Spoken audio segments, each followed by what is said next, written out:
वास्तविक महाभारत की लड़ाई हुई है अर्जुन और कृष्ण के बीच में, और इस लड़ाई में हिंसा इसीलिए नहीं है क्योंकि अर्जुन के हारने में ही अर्जुन की भलाई है।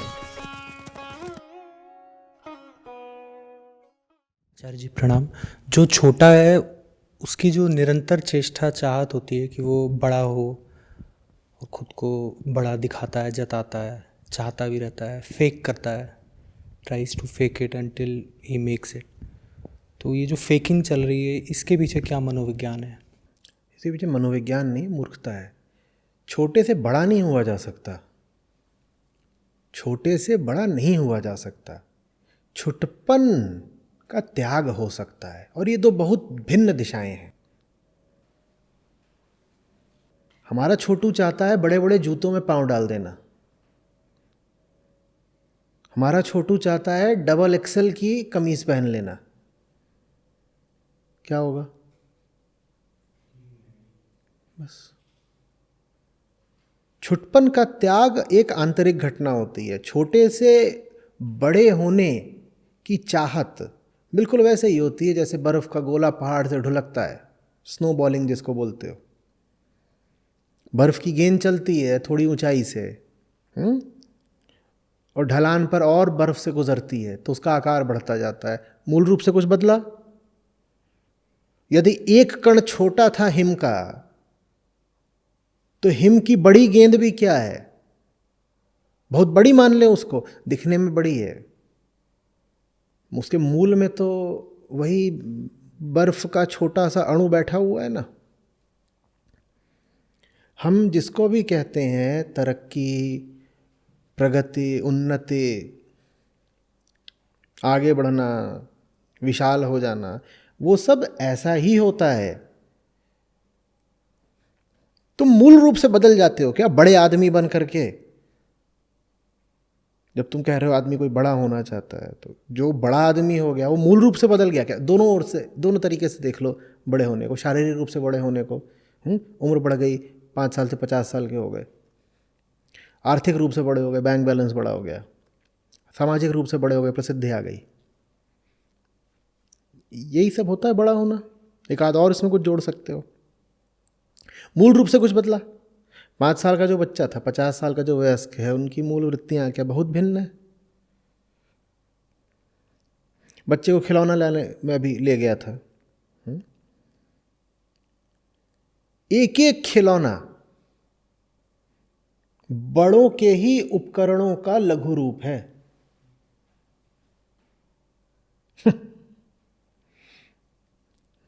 एम्बुलेंस है, एक फायर व्हीकल है, एक ट्रेन है, एक रॉकेट है, एक गन है। यही सब मिल रहा था खिलौनों की दुकान पे। भतीजा मेरा हेनलीज की दुकान थी, उसको लेके गया, यही सब मिल रहा था। मैंने कहा इसमें से कुछ भी ऐसा नहीं जो छोटा हो वास्तव में। इसमें से एक एक चीज वो है जो 50 साल वालों की है, बस आकार में उसको छोटा करके 2 साल के बच्चे को थमा दिया। 5 साल वाले और 50 साल वाले में बड़ा क्या हुआ मुझे बताओ। हम नहीं समझ पाते ना, आयामगत भिन्नता जैसी कोई चीज हमारे खोपड़े में आती ही नहीं है। फिर वही आर्थिक प्रगति की बात है, कुछ और शून्य जोड़ दिए गए आपके खाते में,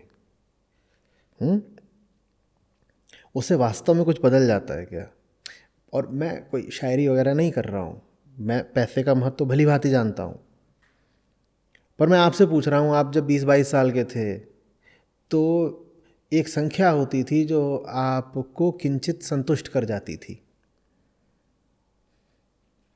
और आप जब 32 के हुए तो वो संख्या आपको बहुत छोटी पड़ने लग गई। असंतुष्ट आप तब भी होते 22 में अगर वो संख्या नहीं मिलती। 32 में एक दूसरी संख्या है जो आपको असंतुष्ट कर रही है, 52 में एक तीसरी संख्या होगी। खेल तो वही संतुष्टि असंतुष्टि का ही है ना। बदल क्या गया? संख्या बढ़ती रही, आप तो वैसे के वैसे ही रहे।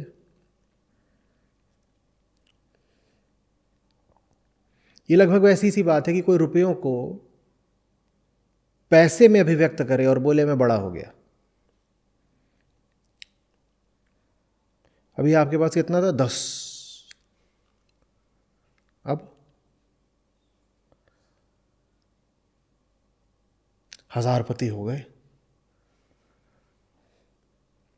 1000 पति हो गए।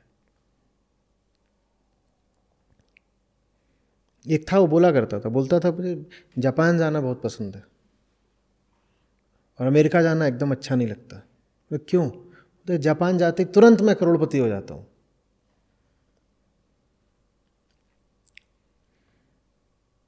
अमेरिका जाते ही बड़ा सब कटा कटा घुटा घुटा सा लगता है, कम हो गया।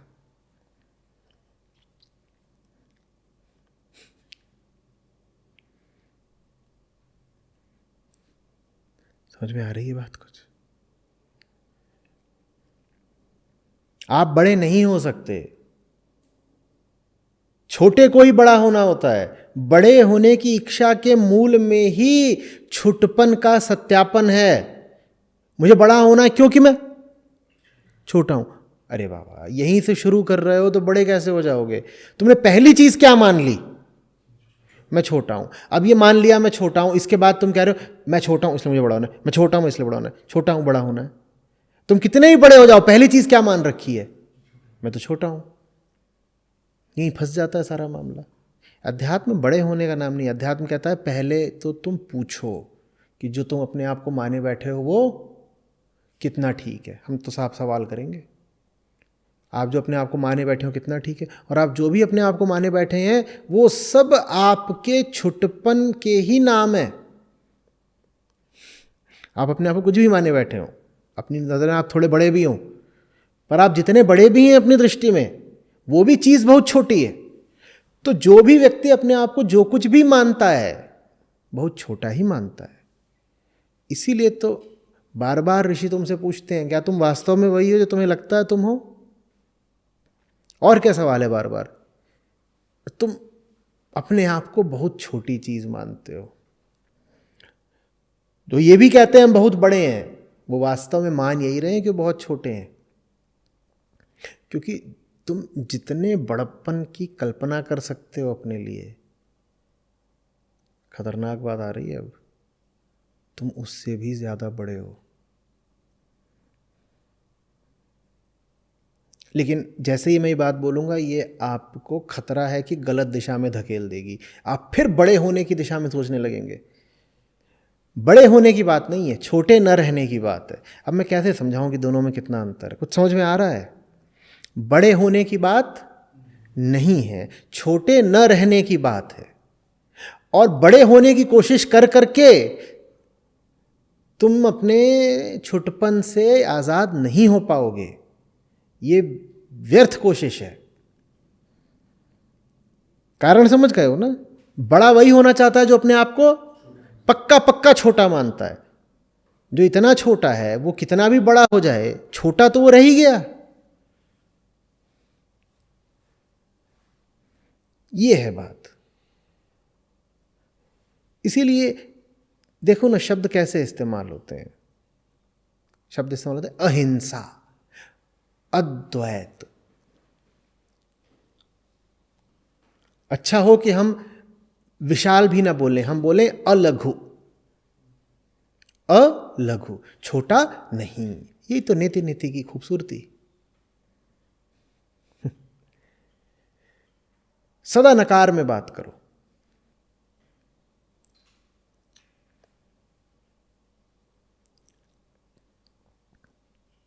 आचार्य, अस्तेय, अपरिग्रह, निरालंब। नकारा ही आ रहा है लगातार, अवलंबन नहीं।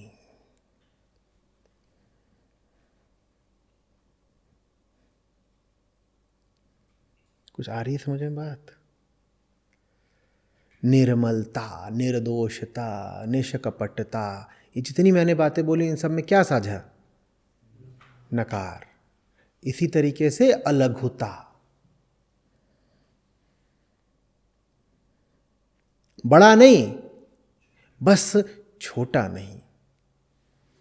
जो बड़ा है वो तो बहुत छोटा है, मैं बस छोटा नहीं, बड़े होने से मुझे कोई मोह नहीं, ऐसी कोई आस नहीं कि बड़े हो जाएंगे, बस छोटे नहीं है। क्या तुम बड़े हो वो तो पता नहीं, बस छोटे नहीं है।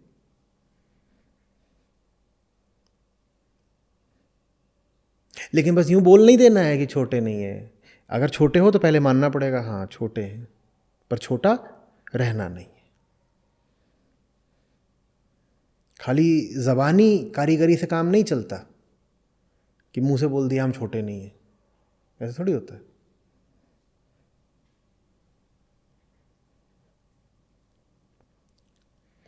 इसीलिए कठिन पड़ता है ना। अपने खिलाफ जाना यही मूल में है अध्यात्म के। कठिन पड़ता है लोगों को। आचार्य जी, इसी दायरे में थोड़ा निजी संघर्ष है मेरा, इसीलिए और स्पष्टता चाह रहा हूँ। जो छोटू मल है उसे ही याद रखना है कि वो छोटा नहीं है। उसे याद रखना है छोटू मल होकर के कितनी उसने चोट खाई है, रोज़ पिटता है, इतना घुटता है, काहे को छोटू मल रहना है। लेकिन फिर भी ये याद रखना ज़रूरी है कि हूँ तो मैं छोटू मल ही, पर छोटू मल रहना नहीं है। हूँ तो मैं छोटू मल ही, और इसीलिए तो स्वयं के विरुद्ध संघर्ष है, क्योंकि मैं नहीं तो स्वयं से लड़ने की ज़रूरत क्या थी। मैं छोटू मल हूँ, इसीलिए मैं खुद को पसंद नहीं करता। और साथ ही साथ चूंकि मैं उस छोटू मल के खिलाफ लड़ने का हौसला दिखा सकता हूँ, इसीलिए मैं अपने आप को बहुत पसंद करता हूँ। लेकिन पसंद मैं अपने आप को कुछ शर्तों के साथ करता हूँ। क्या शर्त? अगर मैं छोटू मल के खिलाफ लड़ सकूं तो मैं अपना मुरीद हूं, प्रशंसक। अगर मैं छोटू मल के खिलाफ लड़ सकूं तो मैं अपना प्रशंसक हूं, और अगर मैं छोटू मल के खिलाफ नहीं लड़ सकता तो मैं अपना निंदक हूं। ऐसे होना चाहिए कि मैं कौन हूं? छोटू मल। तो अगर मैंने अपने आप को ऐसे मार लिया तो दूसरे हाथ से मैं अपनी पीठ थपथपाऊंगा। क्यों? क्योंकि मैं छोटू मल के खिलाफ लड़ पाया, तो मैं अपने आप को शाबाशी दूंगा, वाह बेटा वाह। और अगर मैं छोटू मल को पुचकार रहा हूं तो दूसरे हाथ से मैं, ये समझ में आ गई बात? तो अपनी प्रशंसा करने का हक तुम्हें तभी है जब तुम अपनी निंदा कर सको। नहीं समझ में आ रही बात? जो हाड़ तोड़ श्रम करके अपने आप को गला सके, सिर्फ उसी को अधिकार है कि वो अपने आप को थोड़ा गौरव के साथ देख सके।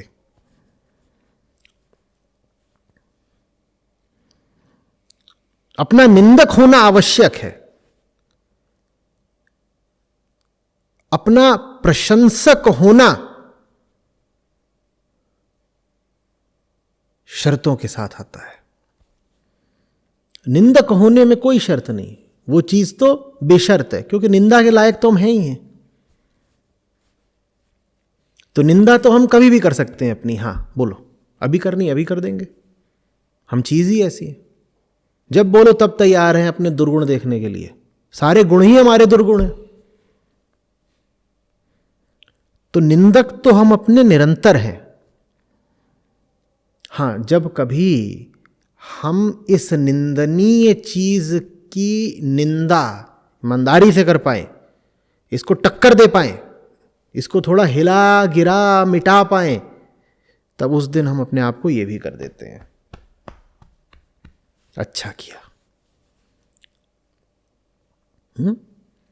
यहां पर बात लगातार अपनी भर्त्सना करने की नहीं हो रही है। यहां पर बात हो रही है कि अगर अपनी प्रशंसा करना चाहते हो तो किन शर्तों पर करनी है।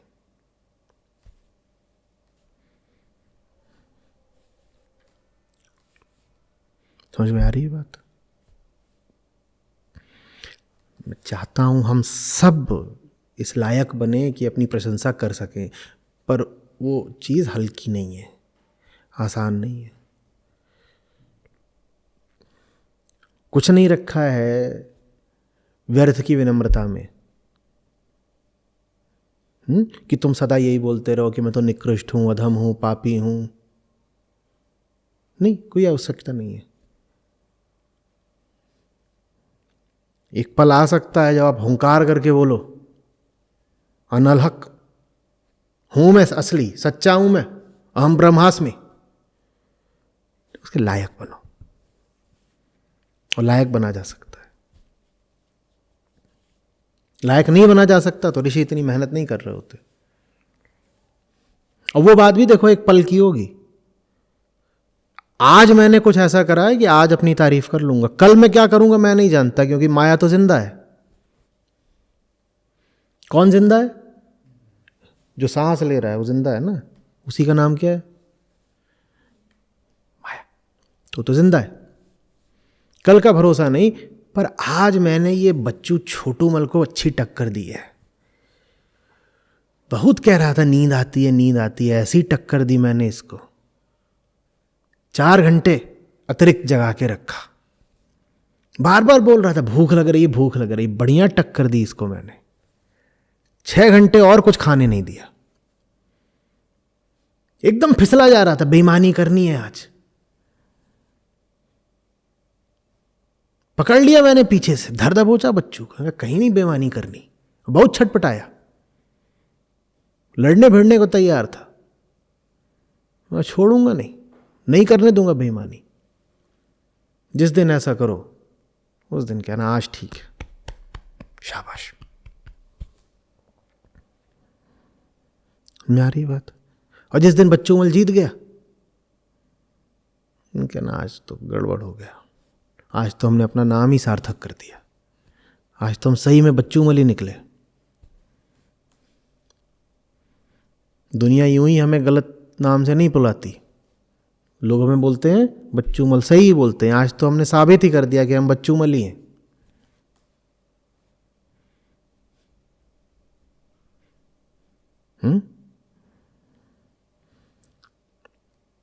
लिख लो बड़ा बड़ा, बच्चू मल को टक्कर देनी है। बच्चू मल तेरी तो उठते बैठते सोते जगते खाते पीते लगातार बच्चू मल ध्यान में रहे। और अपने आप को जोश दिलाते रहा करो, बच्चू मल आज बताता हूं आज तुझे।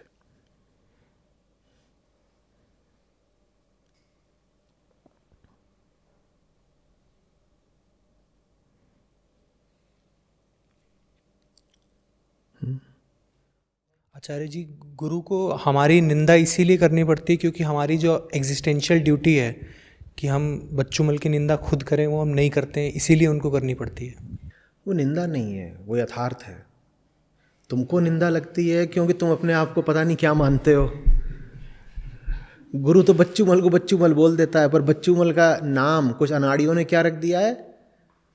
महाविशाल,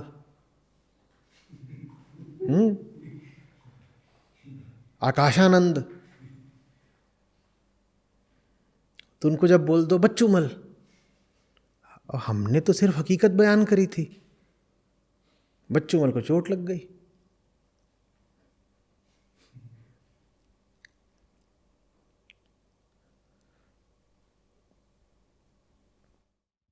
नमस्कार आचार्य जी। चलिए, सवाल थोड़ा धुंधला सा है, लेकिन मतलब मैं इसको अपने जीवन से जोड़ कर देख रहा हूँ कि तब ये इसको करने की बात आएगी कि आप बच्चूमल से लड़ रहे हो, या फिर जैसे इस श्लोक की सीख थी कि अपने आप को बहुत ज़्यादा गंभीरता से मत लेना। अब काम करते समय एक लगातार आप पर प्रेशर तो बना ही रहता है,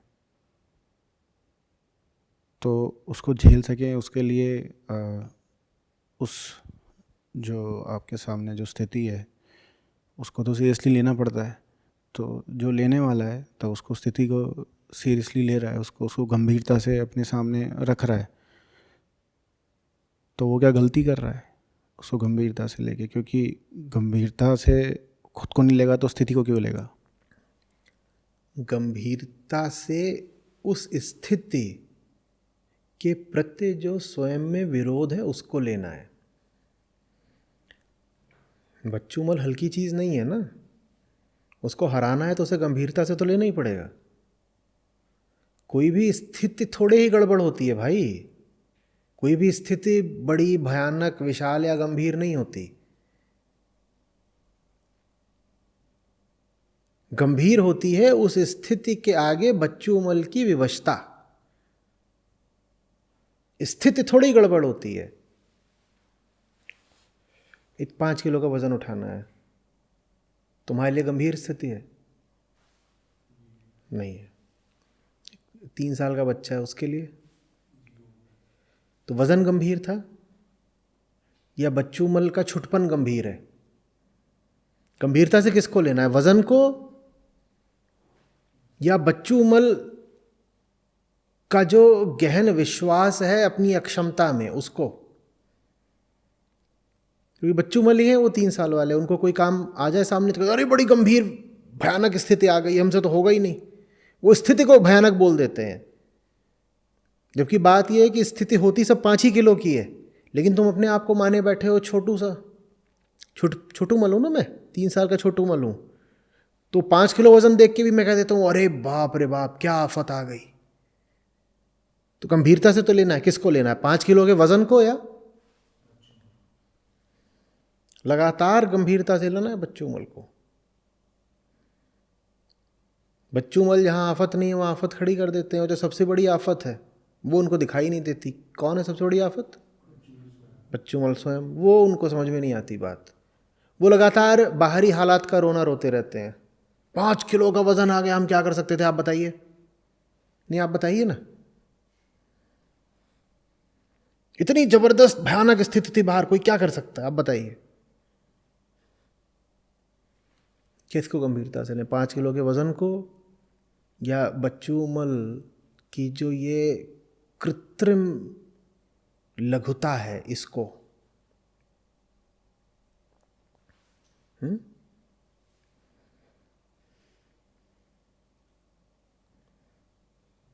तो गंभीर तो रहना ही है, अपने पक्ष में नहीं, अपने विपक्ष में। अपने पक्ष में गंभीर नहीं रहना है। अभी तुम्हें जो भी लोग दिखेंगे बड़े गंभीर गंभीर सब दुनिया में रहते हैं, वो अपने पक्ष में गंभीर रहते हैं। तुम्हें भी गंभीर रहना है अपने विरोध में।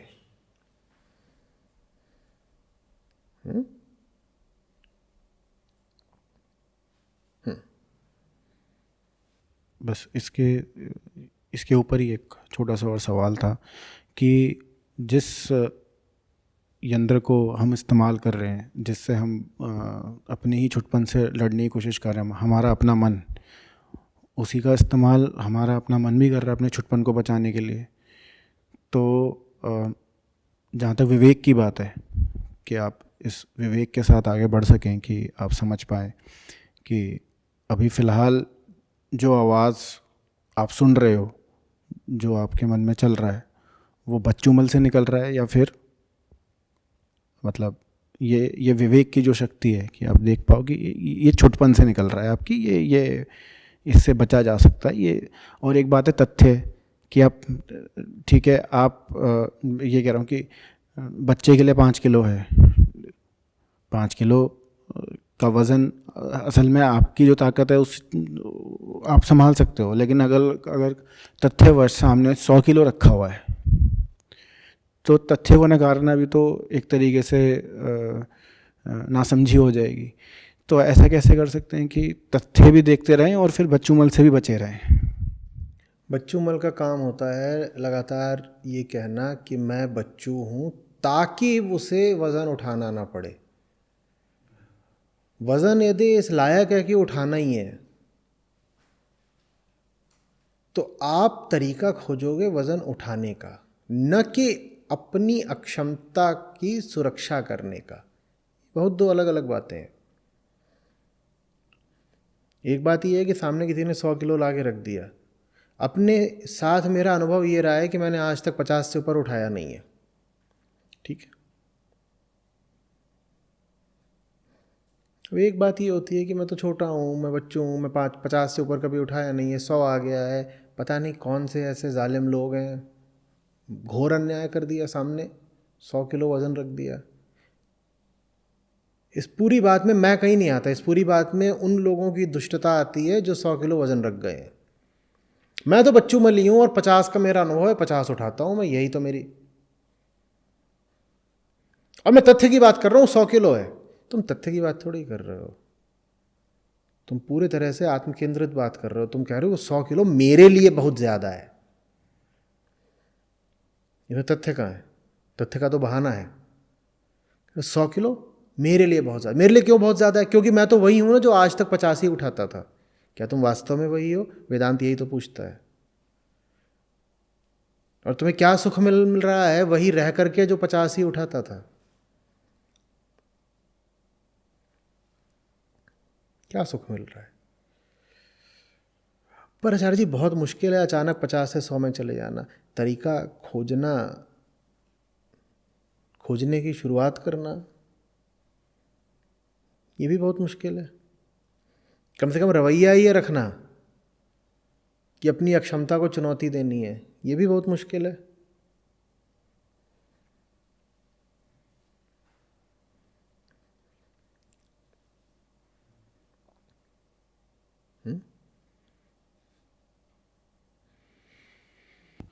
आचार्य जी, इससे एक सवाल जो मतलब रोज़मर्रा के जीवन से ही, कि अब तब दिख रहा है कि अपने क्षमता पे कोई भी लगाम लगाना, कुछ भी उस पर व्यंग्य रखना, वो अपने आप में उसकी एक सीमा बांधना है, जो कि छुटपन का खेल है। अगर हमारा जो पूरा तंत्र है सोचने, उसका 99% ही सही ऐसा है कि वो आपके छुटपन से ही निकल रहा है, तो फिर मतलब अभी सत्र चल रहा है, आपको सुन रहे हैं, बढ़िया है, अभी सत्र ख़त्म हो, तो पहली चीज़ तो ये होगी कि वो सवाल उठता है कि इसके बाद अब क्या किया जाए। तो उसका जवाब भी तो सोच विचार से ही निकल रहा है। नहीं नहीं, ये प्रश्न नहीं उठता कि क्या किया जाए। आपके सामने करने के लिए जीवन अगला क्षण लाकर रख देता है। क्या किया जाए? क्या कोई क्षण होता है जीवन का जब आपके पास करने के लिए कुछ नहीं होता? यहाँ से उठोगे, क्या ये ईमानदारी की बात है कि तुम पूछोगे अब क्या किया जाए? तुम्हें भली बात ही पता है कि यहाँ के बाद तुम्हारे पास करने के लिए क्या है। अब प्रश्न ये है कि वो जो करना है उसके सामने तुम्हें छोटू मल रहना है या छोटू मल को टक्कर देनी है। यहाँ से उठने के तुरंत बाद तुम्हें एक रिपोर्ट बनानी है, और उस रिपोर्ट का ख्याल आते ही छोटू मल बोल रहा है हम तो सोएंगे और बेईमानी करेंगे, हम नहीं बनाएंगे। अब वो तुम्हें देख लो क्या करना है। जीवन कोई पल खाली नहीं छोड़ता, करने के लिए तो हमेशा कुछ ना कुछ होता ही होता है। जीव पैदा हुए हो, कर्म से कैसे बचोगे? उस कर्म के सामने तुम कौन हो? किसी भी पल की चुनौती के सामने तुम कौन हो? छोटू मल या छोटू मल को टक्कर देने का इरादा है?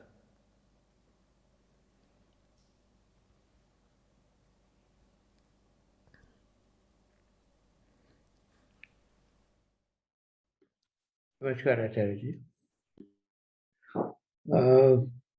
आचार्य जी, ये जो बच्चू राम है, बच्चू मल है, वो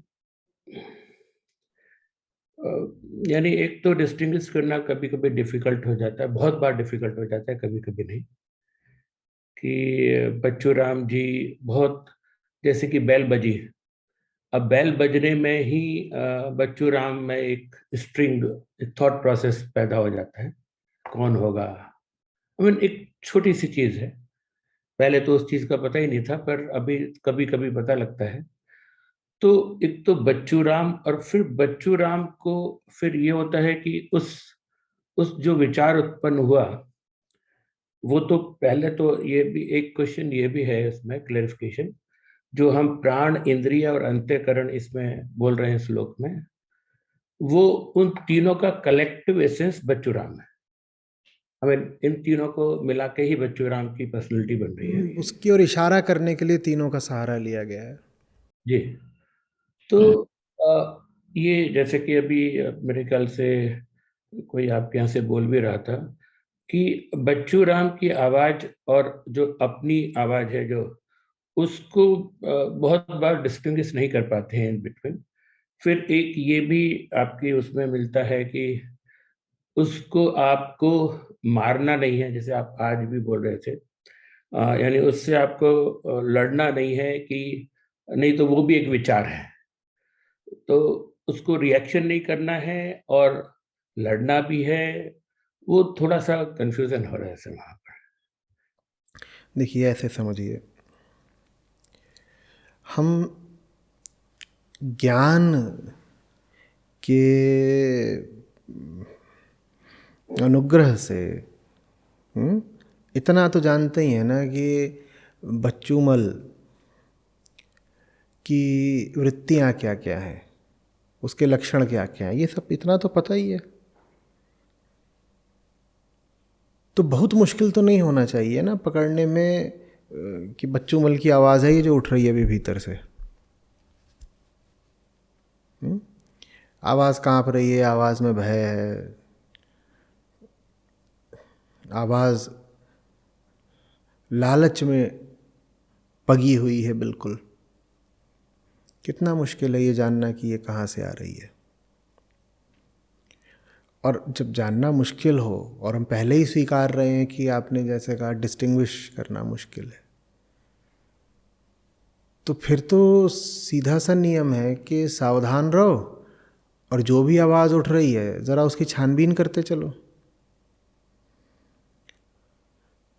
अगर तो ये होता कि हम बिल्कुल साफ साफ पहचान ही जाते हैं कि कब भीतर से वही क्षुद्र अहंकार बोल रहा है, तब तो फिर भी बात ठीक थी, पहचान गए, तुरंत आगे बढ़ गए। लेकिन यदि स्थिति ये है कि पहचानना कठिन है, तब तो अतिरिक्त सावधानी चाहिए ना। फिर तो कुछ भी उठ रहा हो भीतर से, जिसको हम बोलते हैं कि हमारी ये आत्मा की आवाज़ है, हमारी चेतना की आवाज़ है, हमारी कॉन्शियंस की आवाज़ है, जो भी है, हमको तो अब सभी की छानबीन करनी है। जैसे आप जाएं किसी बड़े हॉल में, आप प्रवेश ले रहे हो या आप हवाई अड्डे पर हो, तो क्या फ़र्क पड़ता है आप कौन है। सुरक्षाकर्मी खड़ा हुआ है और पूरी आपकी छानबीन तो करेगा ही करेगा। करे, भले ही ये बात सही है कि जब 1 लाख लोगों की छानबीन होती है तो उसमें से कोई एक निकलता है अपराधी, छानबीन तो सबकी करनी है। कई बार तो जो छानबीन कर रहे हैं उन्हें भी पता है कि अब जो आ रहा है सामने, अब एक वृद्धा महिला है, मान लीजिए वो 88 वर्ष की हैं और दिख रहा है दुर्बल भी हैं, अब ये थोड़े ही कोई फ्लाइट में वारदात करेंगी, लेकिन फिर भी प्रक्रिया पूरी की जाती है, पूरी खोजबीन की जाएगी, एक एक सामान तलाशा टटोला जाएगा। ऐसे ही अपने विचारों के लिए रहना है। जहाँ दिखाई दे कि यहाँ तो कोई खतरा ही नहीं है, यहाँ तो, वहाँ भी जो मूलभूत सवाल जवाब हैं वो पूछ ज़रूर लेने हैं। अपने पक्ष में खड़े होने के लालच से बचे रहना है। थोड़ी तीखी सी ही निगाह रखनी है खुद पर।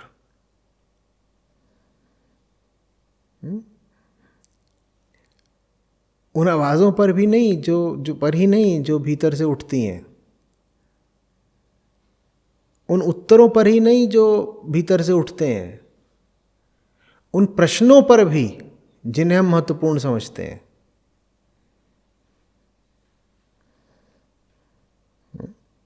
समझ रहे?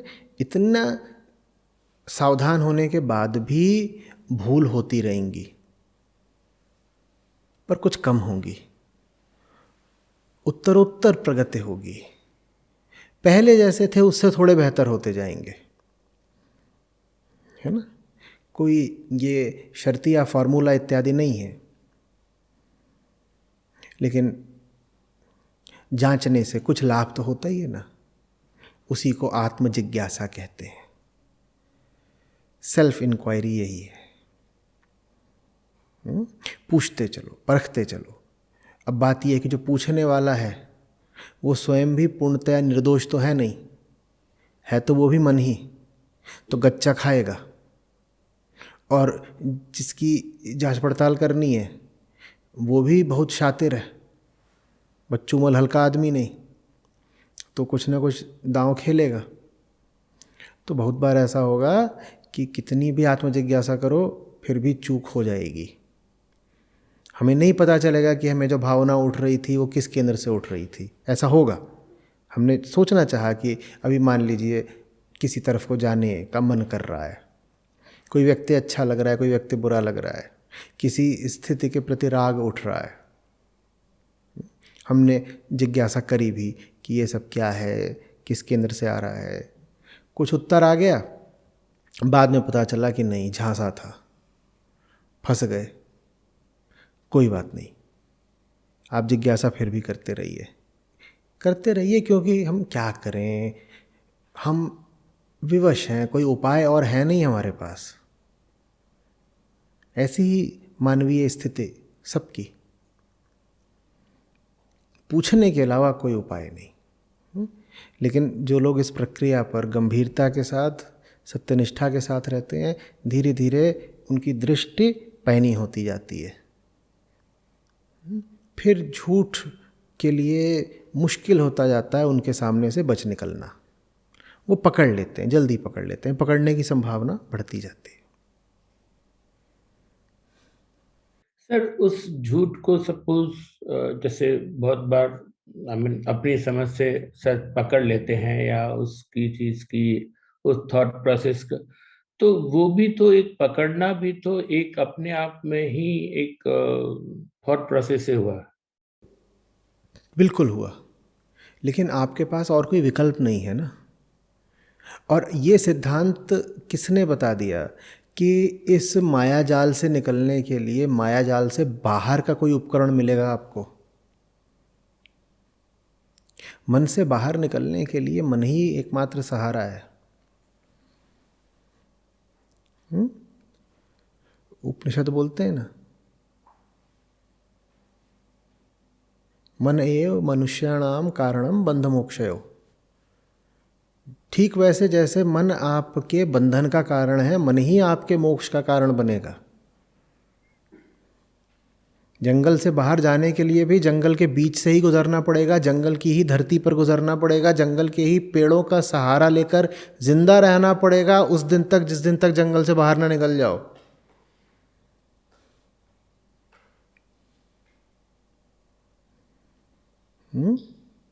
जी सर, तो इस मैन्युफैक्चरिंग इंडस्ट्री में स्टॉक इन प्रोसेस का ड्यूरेशन बहुत लंबा है, बहुत लंबा है। और भी बहुत सुंदर सुंदर छोटे छोटे श्लोक हैं, मुझे बहुत याद नहीं रहता, लेकिन फिर भी याद आ रहा है।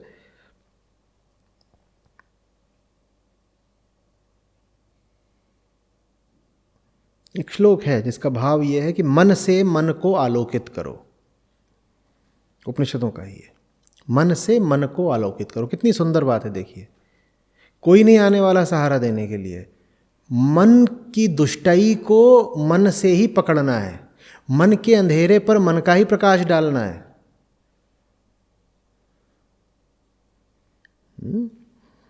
लेकिन जैसा अभी थोड़ी देर पहले मैंने कहा, मन का ही जो प्रकाश मन के अंधेरे पर डालेंगे उसमें कई बार भूल चूक होगी। हर भूल को, हर चूक को आगे के लिए सबक बनाना है।